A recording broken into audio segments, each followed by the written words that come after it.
fanotaniana farany anakatonantsika andro fandaharana izao tsy hoe farany de maivana fa iverina fa anisan'ny lehibe ity fanotaniana ty andriamatoa Rainijaonary satria raha ity krizy nandritra ny fataona teto Madagasikara ity no tinihana sy jerena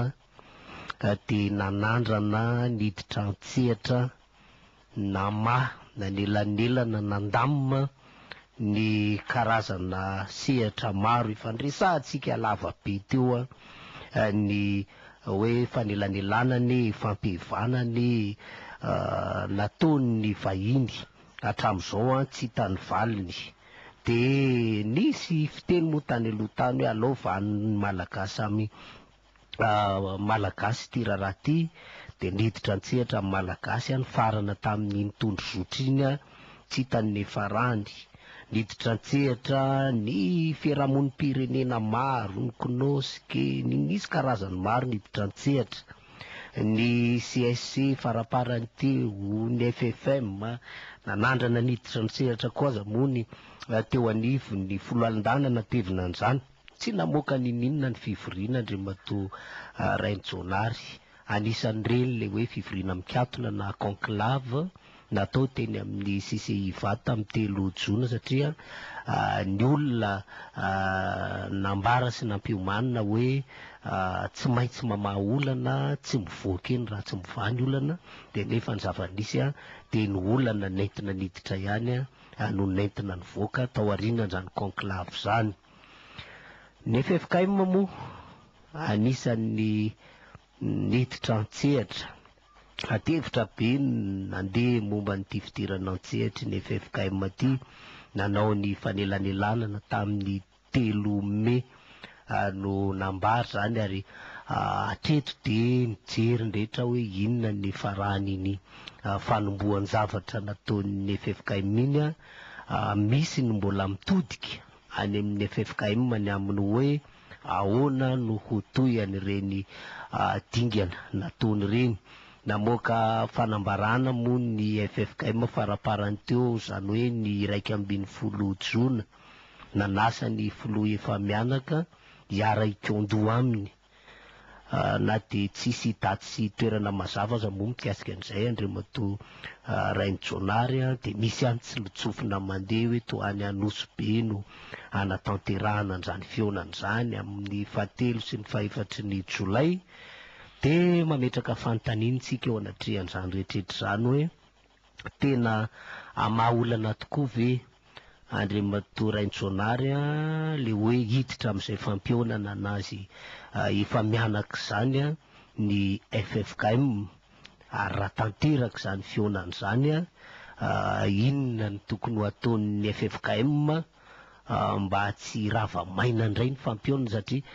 tsy vao zao nge reto efa mianaka reto ny hoe nampionana fifatrahany amin'ny 7 arivo mandrakitsika amin'ny teny na misy zavatra tapaka aza de tsy misy foana ny hoe tsy nampiariny retsy ny tatsy tsy nampiariny tatsy ny taroa de miodikodiny eo foana ihany le raraka aiza ho aiza ny tokony amalinany zany andriamatoa Rainijaonary. Misaotra anao namany Ismael. Raha nilaza i monseigneur Odon Razanakolona tamin'ny 1 jona araka voalazanao teo teny amin'ny archevêché Andohalo fa mba hampijanona ny krizy asainy FFKM ireo filoha telo teo aloha sy ny filohan'ny tetezamita mba iona eto Madagasikara ny antso ny malagasy rehetra i monseigneur Odon Razanakolona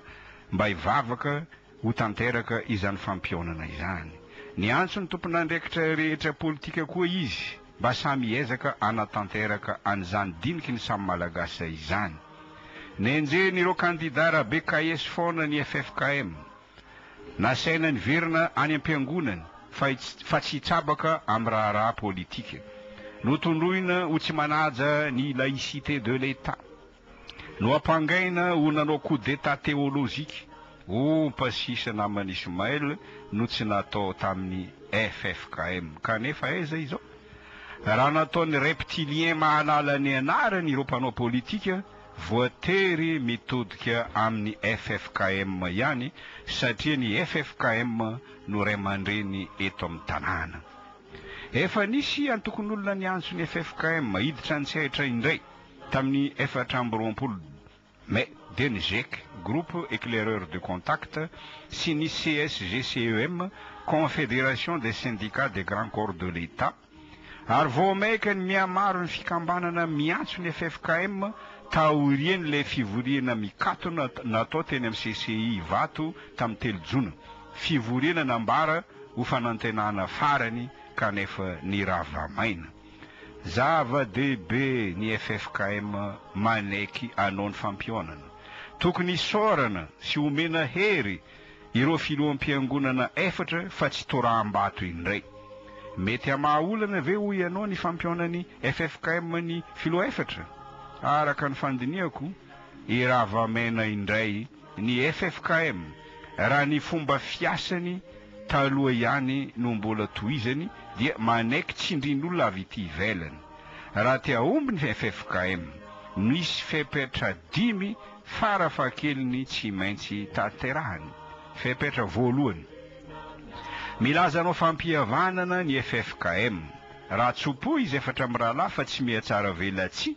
tsy tokony anao fanilikiliana izy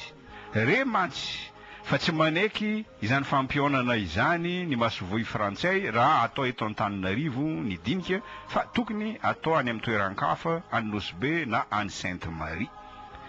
ny tanjony masovoy frantsay dia ampietry ny filoha ravalimanana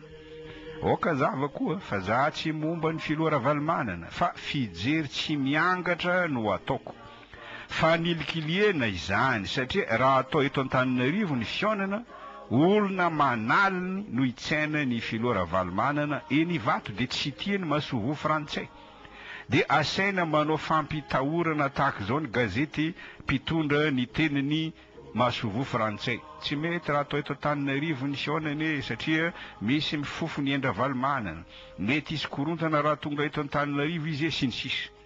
izany angamba namany Ismael no antony ny resahan'ny FFKM tamin'ireo lehibe ny tafika tamin'ny farany herinandro lasa tereny masovoy frantsay atao any Nosibe ny fionana satria raha any no atao ny fionana zara raha isy 500 ny olona itsaina any filoha ravalimanana ary mpanao gazety voafantina no avelany dia any Nosibe raha isy za namany Ismael milaza fa raha tsy atao eto Antananarivo ny fionana aleo tsy atao fa iravamaina dia overy mandrakizay ny asy ny FFKM dia anao banga mime alina ny devoly eto amin'ity firenena ity ny tanjona tokony kendreny FFKM dia ny malagasy mifampiavana mifandray ampo toy ny rahalahy mifamela na dia tsy mitovy hevitra aza eto amin'ny tanindrazana no tokony atao izany satria any malagasy Madagasikara tompoko fa tsy any frantsay raha anaiky tsindriny masovoy frantsay ihany ny FFKM nahoana moa tsy atao any amin'ny nosy juin denova ny fionana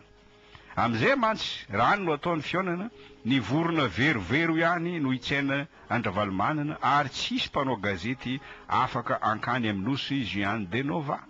izay ny fepetra voalohany fepetra faharoa diniky ny samy malagasy no atao dia tsy avela manatrika rehefa mety ho vahiny na masovoa na mpanao gazety rovitina ny tondro zotra ravana ny ankolafy efatra ka raha mbola mety hisy ankolafy ihany ankolafy tokana no hiatrika ny fianakaviam-be iraisam-pirenena dia ny ankolafy malagasy fepetra fahatelo mba tsy ravamaina ny FFKM Andriamanitra amizay no avela hiasa araka ny tenin'ny mpanao salamo hoe raha tsy Jehova ny manao ny trano miasa foana ny mpanao azy raha tsy Jehova ny miambina ny tanàna miaro tory foana ny mpiambina fepetra faefatra raha tsy tia iravamaina ny FFKM tokony anaiky ampabe maso anatanteraka ny efatra takiny FFKM zany hoe fiakenkeloko fahamarinana fipebana fampihavanana izy efa mianaka izany no mahazava-dehibe ny anaovana ny dinika en live mba ho hitany vahoaka malagasy iza amin'izy efa mianaka ireo no bevinany fepetra fahadimy farany ary ity no heveriko lehibe indrindra dia ity tsy tokony akafanan'Andriamanitra ny FFKM mivavaka sy manentana ny olona hivavaka kanefa tsy manao asa tandrify ny vavaka ataony. Tsy maintsy manao asa ny FFKM mba hampiseho ny finoany satria zavapoana ny finoana tsy misy asa. Ny mivavaka tsy manao asa tandrify ny vavaka atao no antsoina hoe maka fanahin'Andriamanitra dia magnaniky vamaiky. Inona izany asa tokony ataony FFKM izany?